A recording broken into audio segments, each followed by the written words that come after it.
নমস্কাৰ বন্ধু বান্ধৱীসকল, মোৰ আন এটি ভিডিঅ'লৈ আপোনালোক স্বাগতম জনাইছোঁ।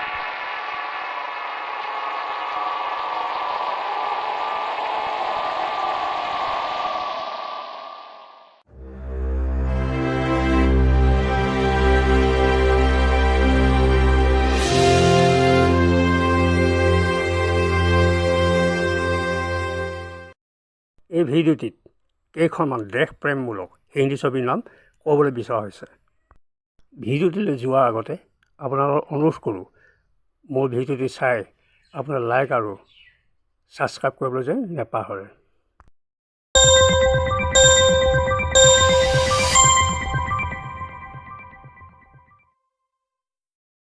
আজি দিনটো আমাৰ দেশৰ বাবে যথেষ্ট গুৰুত্বপূৰ্ণ দিন।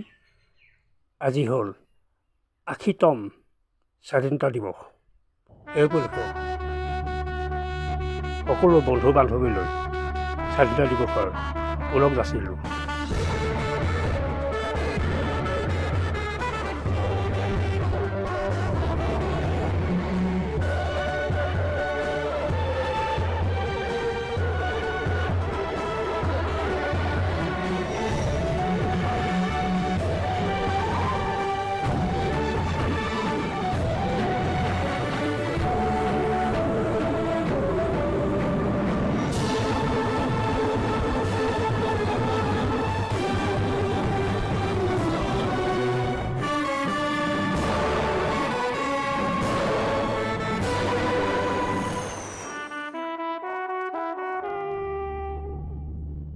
স্বাধীনতা দিৱসৰ লগত সংগতি ৰাখি কেইখনমান দেশপ্ৰেমমূলক হিন্দী ছবিৰ নাম উল্লেখ কৰিব বিচাৰিছোঁ। যিকেইখন ছবিয়ে দেশৰ যথেষ্ট সমাদৰ লাভ কৰিবলৈ সক্ষম হৈছিল।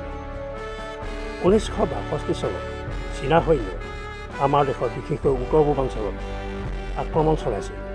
সেই সময়ত আমাৰ দেশৰ সেনাই যথেষ্ট বীৰত্বৰে চীনা সৈন্যৰ লগত সমূহ সমৰত লিপ্ত হৈছিল। এই যুদ্ধৰ কালমতে চিৰসেউজ অভিনেতা দেৱানন্দৰ ভাতৃ চেতন আনন্দে নিৰ্মাণ কৰিছিল হকীকত।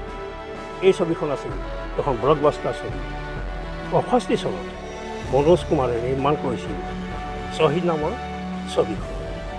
এই ছবিখন আছিল এখন ছুপাৰহিট ছবি।